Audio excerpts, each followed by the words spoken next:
Okay, so you said something interesting that I want to dive into a little bit, which is we haven't made your room ADHD friendly. Right. So I'm kind of curious, kind of scared also to ask you, but like, what might that look like? Like I think of an actual piece of pie, but then I think of different types of pie, but I also think about the symbol. So like I have all these different words, these different images in my head that are associated to the word pie. You're like squishing your head, like almost like you're there's like a compression happening of some sort. That's not helpful. Not helpful, Megan.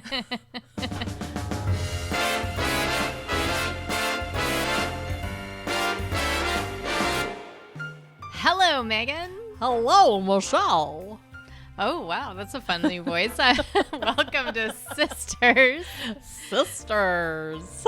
There were never such devoted Sisters. So I think somebody was telling us that they couldn't tell us apart when they were listening. Yeah. So are you trying like a new weird voice just That's to right. see? So this will be my voice from now on. Can you tell the difference, everyone? Who's talking? Is it Megan or Michelle? I don't know. So, okay, we are on a journey of understanding your brain, right? Yes. So I bring up some topic or some sort of prompt. Yep. And then we like dig into that brain of yours and we kind of think about like what's going on in there. And then we look at strategies or things that might help or might have helped you along the way. And then we like to reach out to our community to find out what else they might have as knowledge to help us all in this journey of neurospicy, neuro epic awesomeness, neuro amazeballs. Yes. We've been doing these podcasts for a while. Mm-hmm. And in our process, we usually do 2 in one day because of our schedules, right? Yeah. And so we were just about to start this one, and you got really drained after the last one we did. Yes, Like I did. really seemingly really tired. That was interesting to me because this was actually the next topic, right? In the Google search that I did that's very official of symptoms that someone you love may have ADHD if they get tired from very normal things, normal routines, if they get, if that the schedule itself gets hard. So I was curious what was happening for you just this last little, we'll just use this last 20 minutes, 30 minutes. This podcast and this sort of process, or what the word is, but The format we're in. Yes. It bodes well if you are not bouncing all over the place, because we haven't made my room ADHD friendly yet. And so I'm having to sit still for quite a long time, and that takes a lot of energy. I have something in my hand, which I have this like random, I don't know how to describe it. That's so weird. Okay, so it looks like something that would be like a very miniature broom. Yeah. But at the top of it has a hand, which is just plastic. It's all made out of plastic, but there's like something that looks like a little hand at the top. Mm-hmm. And then at the bottom would be like a little broom, like you would sweep a floor with. And this is actually for diamond art. Like when you're sweeping your things. So and it's teeny tiny. And then like little fingers to kind of like, I don't know, push the diamonds together when you're trying to make them in a row. Oh. I don't know why I got this when I was like on my diamond art kick for a while. Okay. But I was looking for something to have in my hand so that I could fidget with it. And my little normal thing, I think I took it with me on our trip and haven't brought it back into my office yet. So I just found this, and I've been like... Oh, you've been like pushing your fingers across the bristles. Yes, that's what I've been doing. And so I've been sitting here doing that. So you can't see me doing it, but I'm at least fidgeting, and I'm having some kind of a lightning rod for my energy, which I can do, but it just still drains the heck out of me because I'm having to not move too much. Okay, and then do you need like a bouncy ball to sit on and that type of thing, or not that? No. But I do need more fidgety things so that I can kind of mix it up. Mix it up. Because I've been doing this with my finger long enough right now. That it's annoying. that it's now starting to like, annoy my thumb skin. So you need to look around on your desk really quick and see if there's something else you could use. I could grab my little ball again. Oh, yeah. Okay. I do also have my my llama. You've got it. That's your sweet little Wishes. Wishes. Wishes. That's the name of the llama. She's got a little llama doll that when you go to surgery, we take. You had a couple surgeries. We had to take the Wishes to. There's something inside of it too. And It used to make a sound or something. Okay. So it's like a little stuffed animal, right? That looks like a llama, and it's kind of got a unicorn. I don't know. It's very odd. It's tiny. It's a tiny, almost like a Beanie Baby, but not quite. And this nurse came over when a good friend of ours was getting her surgery, and it was before you had any surgeries. And all of a sudden, this little llama, you know how they're like the little stalls at the pre-op surgeries. Yeah. They put the little curtains in between people who are all getting ready for surgery, and they line everybody up. And she would bring this, like, she was a very funny little nurse, but she all of a sudden, you didn't see her, you just saw Wishes, the little llama, come across like out in front, and she's like, Wishes, hopes you have a good surgery. And then she would come in, and she would do it to everybody going along the way. And it was just, so then when you had your surgeries, nothing would do, but we had to get you a Wishes as well. So we were wishing you well. Mm-hmm. Wishing me well. Absolutely. Okay, so you said something interesting that I want to dive into a little bit, which is we haven't made your room ADHD friendly. Right. So I'm kind of curious, like, what, now I'm kind of scared also to ask you, but like, what might that look like? Well, I think having more sound dampening, so like having a rug and some things on the walls so that it just dampens some of the sound. Because like if I move a lot, you know, I make noises, and like this chair makes noises every time I move, and probably you're worried about that coming on across in the audio. Yeah. Okay. And then also probably having a setup so that it's a little bit easier to record, so that this microphone can move with me. Ah, so having like a lapel mic or something. Yeah, or just like having this on an arm so that you can move around. I see some people that they really move a lot when they're doing these podcasts, or when they're doing, you know, at least the YouTube stuff, right? You wouldn't know on a podcast, but yeah. Well, and they can do that because they have their room set up so that the lighting's good, and you know, it's set up to be more of a studio than just a office. Got it. Again, today what I want to talk about a little bit is that idea of normal routines wearing you down. And I thought maybe before we like dig into a bit more of your brain and what's going on with it, is thinking about what might be sometimes in your life when you're thinking about normal routines you have to do. When do you feel fatigue, or do you feel fatigue, and when might that be? Taking a shower. Interesting. I know. It's gotten a bit better as I've gotten older. But taking a shower feels like it's going to take ages.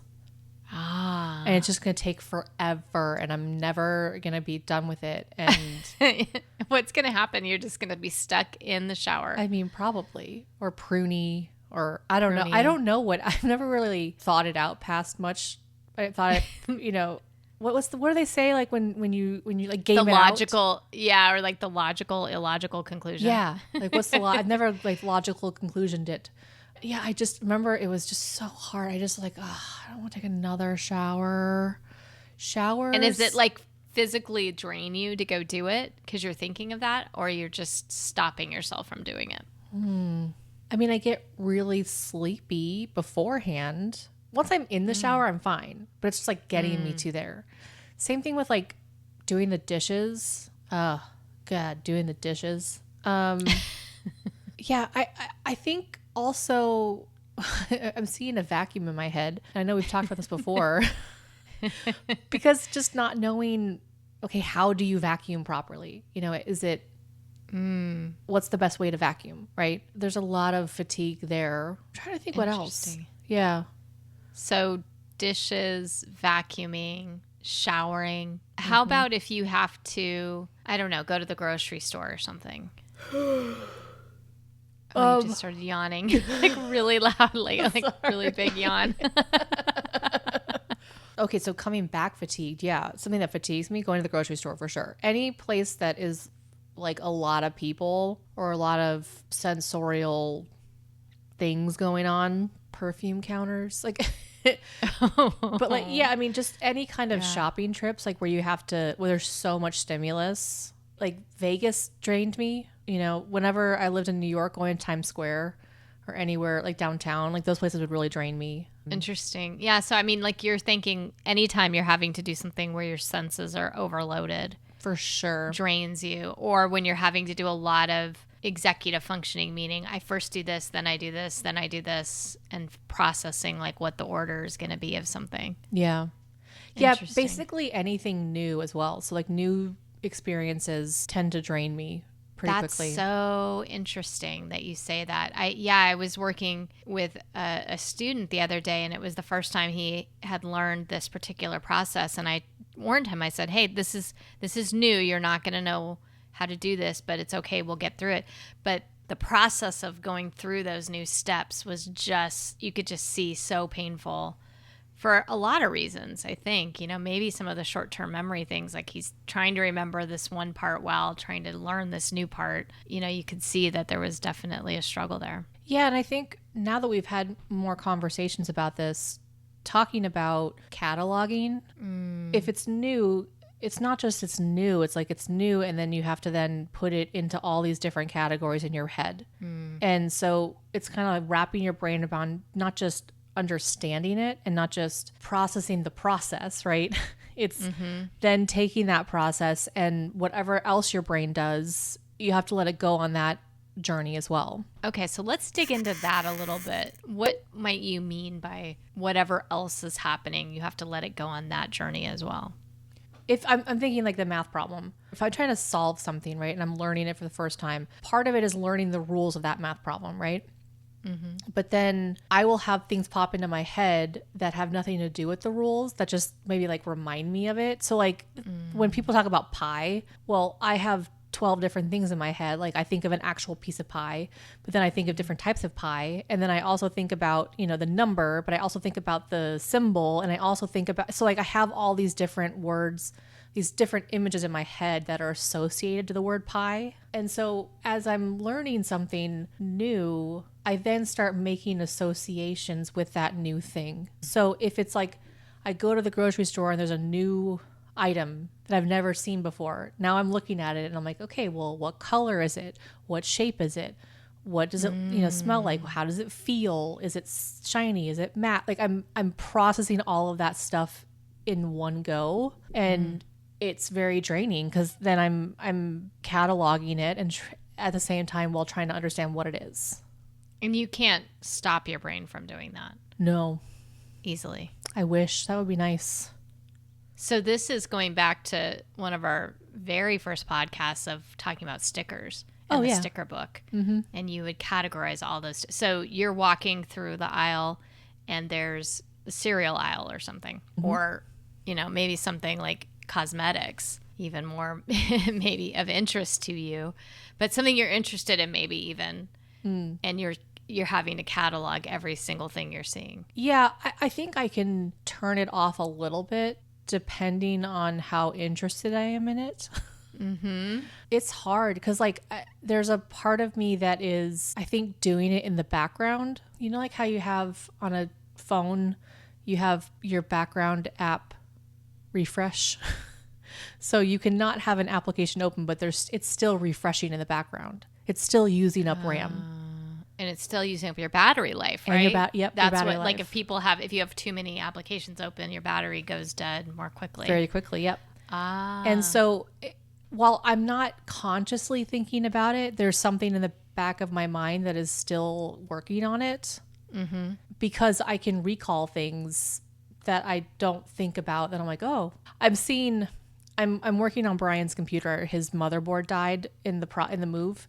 And so I have to redo his computer now. And I got a new motherboard and I was looking at it, and it's great because like it kind of, all of the components are in the same place as the other motherboard he had. So I think putting it all together will be easier for me as far as like cable managing and all of that. But I found these cables that you hook up to hard drives, and they're called SATA cables. And I've never seen them before, like where they actually have 4 of them in one like in one ribbon, and then you just see little lines, little wires going off between the two. And I keep seeing this blue ribbon of wire, and in my mind, I saw that blue ribbon, but I also saw that it was blue. I saw that it was, thin. I saw that it was shiny. I saw that it was bendable. So there's all these different categories that I'm putting it into in the back of my head, so that if I ever get into a situation again where I need something like that, I'll think about that little blue wire. Wow. So, I mean, I'm just thinking about that would take a tremendous amount of energy. Yeah. And is that the same as like vacuuming for you? I mean, if you're thinking about that, is that the same reason why you might be fatigued? Let me talk this out for a minute, because I don't know. So one of the other things that's helpful for me is to verbally think, because I'm trying to, I don't get quite as distracted. Right. So with vacuuming, it's about the steps, and it's about, where do I vacuum first? How do I do it? What's the best way?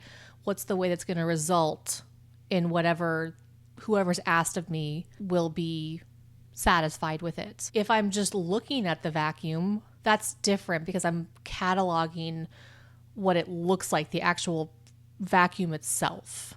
And I'm looking at the hoses, and I'm looking at the buttons and what color are they and how do they press? Is it a press or is it a slide? Is it I'm looking at all those different components, which is different than the actual act of doing something. So I think, they are different. So do you get fatigued from doing the vacuuming, or is it more thinking about the process of doing the vacuuming? I get fatigued when I don't know the right way to do something. Because it's my dishes now, I've kind of worked it out where it doesn't fatigue me as much anymore, because I know what to expect with it. And the process itself only takes about 5 minutes. But I also had to spend a lot of time researching and learning about dishwashers. Like, there's a guy on YouTube who literally spent 2 hours just explaining how a dishwasher worked. And I found it endlessly fascinating. And I was like, oh, so you mean you don't have to scrape? Okay. And then you don't have to pre-soak. Well, you scrape things off, but you don't have to pre-soak anything. And really the best soap is actually just powdered soap. So he goes through this whole thing, and it's And so I started trying it out. I'm like, well, that sounds interesting. Let me see if it's true or not. And it is. Very rarely do I have a dish that needs to be rewashed. It was tiring thinking about it until I figured it out. But so the fatigue is when your brain is on overdrive, trying to either categorize or catalog or process what you're supposed to be doing. Yeah. Or I will also say, if somebody has told me I have to do something a certain way that does not make sense to my brain, that's very tiring. Sitting at a desk, just because you have to sit at the desk, doesn't make sense to me, and that's very tiring. Or if it's you have to do these specific steps in order to accomplish the thing that I've tasked you with, that can be very tiring, because it doesn't compute into my head. And it makes it's either one, it could be done way more efficiently, but you're telling me I have to do it this way. Or two, it's why am I doing this to begin with? It seems like busy work. So when things are boring or things seem repetitive and not necessary, that could also... Yeah, when I know it's not going to be used for anything and I'm just being told to do it because that's always how it's been. I'm trying to think of an example, when I was working at the boneyard. Because I know there were things that, I would fall asleep a lot there, because it was really hard to stay awake. And it got worse when I didn't have anything to do, but then the things I did have to do were I knew weren't going to take me a very long time. And then I'm just thinking back to that space, the lighting drained me, right? The fluorescent lights just made me super tired. Sitting made me super tired. The temperature in the room made me tired. The smell made me tired. The perfect hum of the the F-16 engines running kind of lulled me sometimes. It was fine until when I didn't understand the processes. It was exhausting, but I wasn't tired. Once I understood all the processes and nothing was new anymore, I was like... You were like passed out.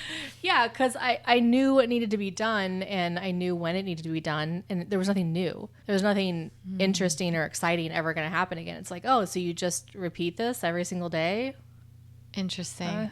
Because for some people, that's fine, right? Yeah. They're happy to do the same thing every day, and they like that, actually. Bless them. Yeah. So having something you're really passionate about, having things that are new and interesting for you really is needed, it sounds like. Yeah. Utilizing my brain in a larger capacity. Because even just working on the podcast, there are times like where I'll be editing and I get tired from it because I've done it and it's repetitive and it's like, oh God, how many times have I done this before? So I know I have to like take a break, or I have to change it up, or like try to get a little bit ahead so that if I have a day like that, I can just come back to it fresh the next day. It is challenging for sure. I want to be creating and developing and inventing. I don't particularly want to be the one who's sitting at a desk repeating the same steps over and over again. That just for me is challenging. And so that's why there's like random sound effects sometimes. Like you can tell an episode that I'm struggling with because I'm like, I put more sound effects in there just to keep me entertained. I don't think it has anything to do with the content. It's just like where my brain is at that moment of like, I'm just in a rut and I'm needing something different. That's so interesting. So let's dig in just a little bit more into what you see or experience in terms of, for example, I keep going back to like the dishes or something that you find repetitive and sort of boring or sort of pointless. What's happening inside your brain when the fatigue sets in? What's that feel like or look like? It's like the fog that's already there gets thicker and it turns black. So now it's not just a haze. It's like, is opaque the right word? Yeah. You can't see through it. Yeah. It's more opaque. And my ability to visualize diminishes greatly.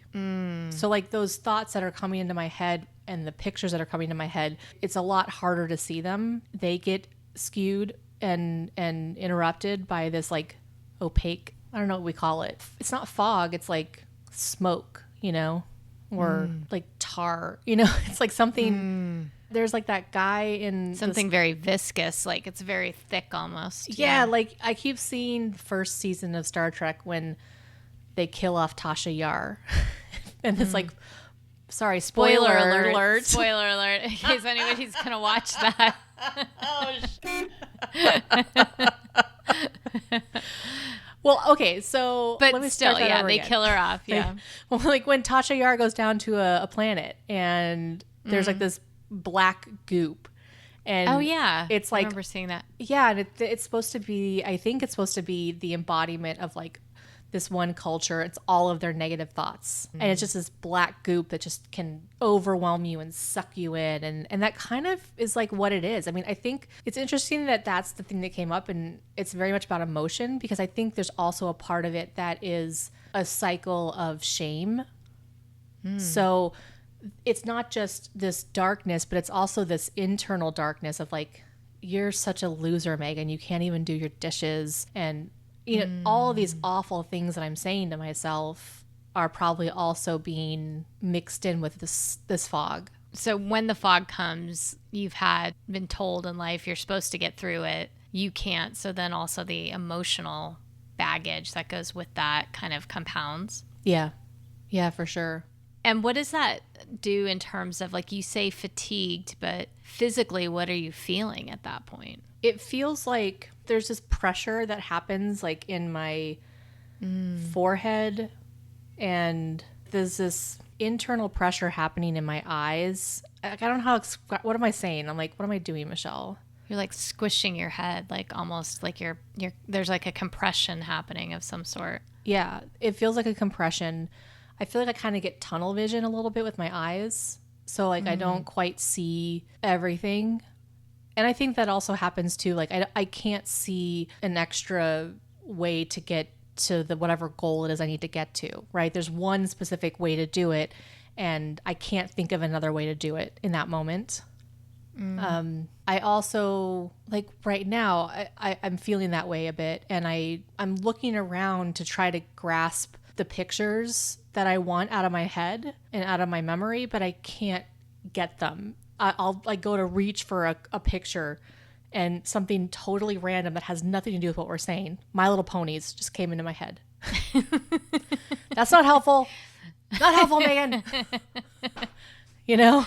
So it's this fight also at that point. Yeah. Of trying to keep your own brain, your own control over your brain, as opposed to your brain just going. Yeah, because like the background application that's been playing in the background comes to the forefront. So I am now thinking of My Little Ponies because this llama kind of reminds me a little of My Little Ponies. I'm thinking of like green slimer because of that black goo. Right. So like there's these associations that are popping into my head that have nothing to do with what we're talking about right now. And you're trying to stop them. Yep. And normally if you're not fatigued, you can do that. Right. But see, I think the other thing now that we're saying this is that those associations are happening all the time. And when I'm just like, when I can just like let them go and let them be free, green slimer will be in my head for a minute and then it goes away. And then, I think about it and I process that and then it goes away. And then My Little Ponies comes in, process that, and then it goes away. And then like the Energizer Bunny comes into my head and then goes away.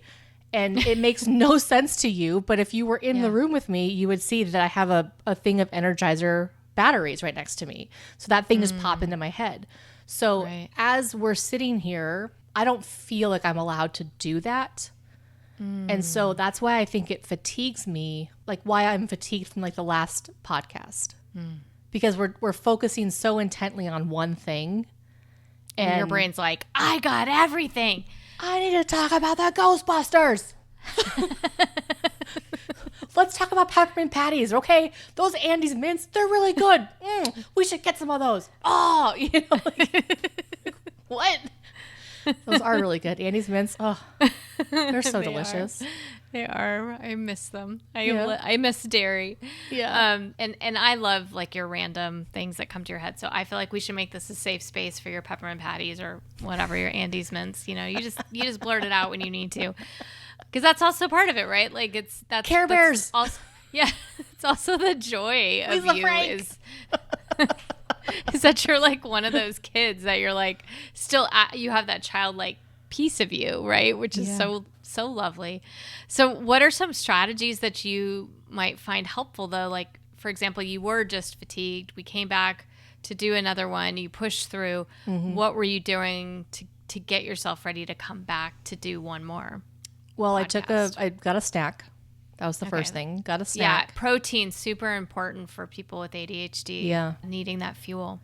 So snack, and then my back's been a little kind of wonky, so I sat on Mom's chair and released your back. Released my back a little bit. I sat with Brian and we watched some anime with him, and he was going to pause it for me because he's really sweet. He'll like pause it and not make me watch it. But I was like, put it on. It's fine. I'm just trying to send my brain somewhere completely different. You know, let it have a moment. And then I think also when you messaged, we had talked about 10 minutes and I was like, nah, I need an extra 5, you know? And so I was like, I'm getting there. And I just was like open about like where I needed to be. And then I think the other part of it is that I really enjoy doing this. So there's a part of me that if this was drudgery, I probably would have been like, nah, I'm good. It's not worth. I'm out. Yeah, it's not worth the amount of energy it's going to take, right? So like I know when we finish this podcast, I am going to be pretty much spent for the rest of the night. And maybe not fully, but you know, there's not going to be a whole lot of stuff I want to do. I want to sit and veg with Brian and watch something stupid. And I'm starting to choose and pick what I want to give that type of energy to. Because when I was growing up, I had to give that energy to all sorts of classes that I just did not care about. Gorillas in the Mist. Like I had to read that. I still don't know what that book's about because I couldn't get through it.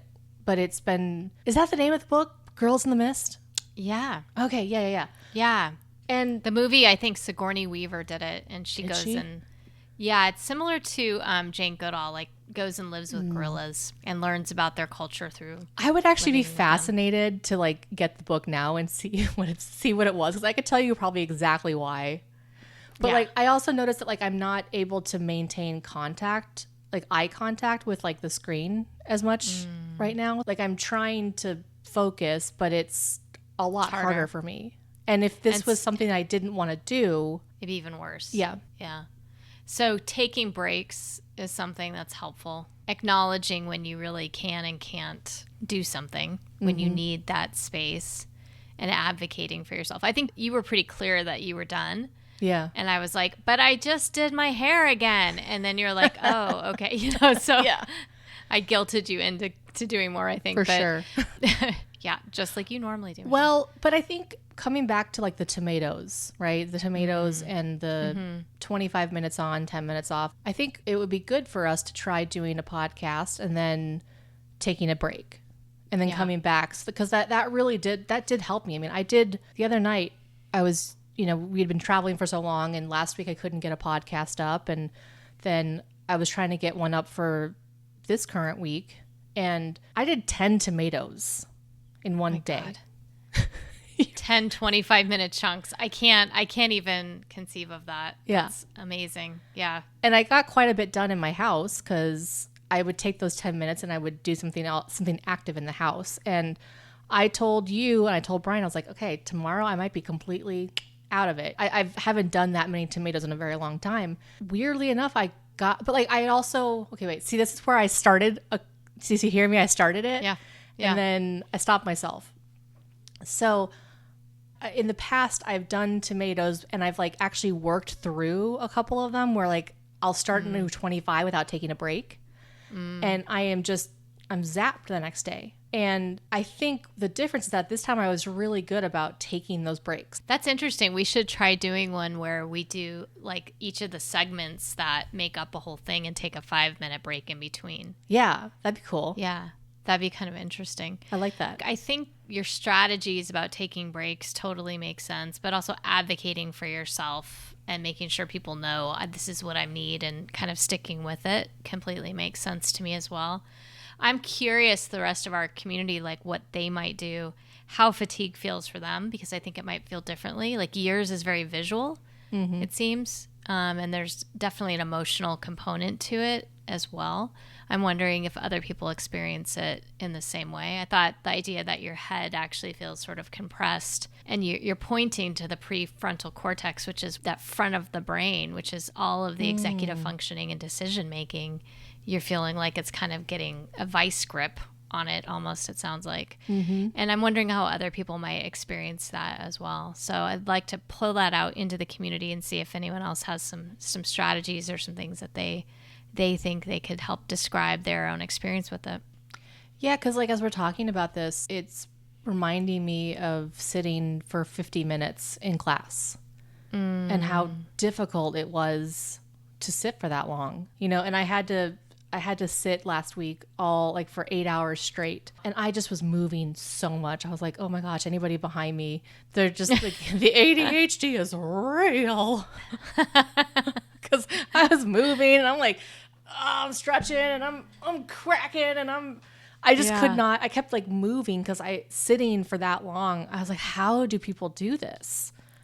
Yeah, and I think it's one of the things they've found in classrooms now is that they've got more accessible seating for people where they can fidget and move around. I'm sitting on something right now that was in Josh's room. I just happened to have it, but it's like this little, I don't know what it is, an accordion kind of seat. And so it's like, you can move around on it. So I'm trying not to move, right? But I definitely find myself wanting to move. And I think our bodies do want to move. I think more people, actually, it's not really necessarily to the extreme that someone with ADHD, but our bodies need to fidget. They need to move. It actually expends a lot more energy when you do that as well. It's a good calorie burner, people. That's right. So encourage those ADHD kids to keep going with their movement. It's important. That's right. Move. Yeah. Just get out there and move. Move, people. All right. Well, I love you, Meg. I love you too. Bye. Bye.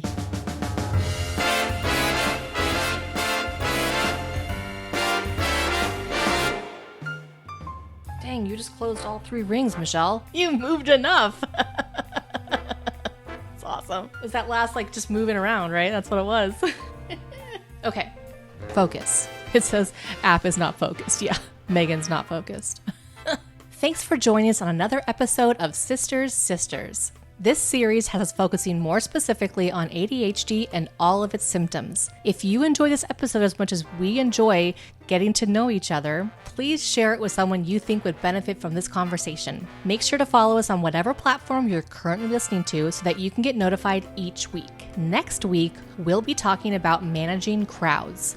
I sure hope there's a lion tamer out there who can help me manage these crowds. But until then, here's to a great end of the week, and remember, stay curious. Does that sound okay?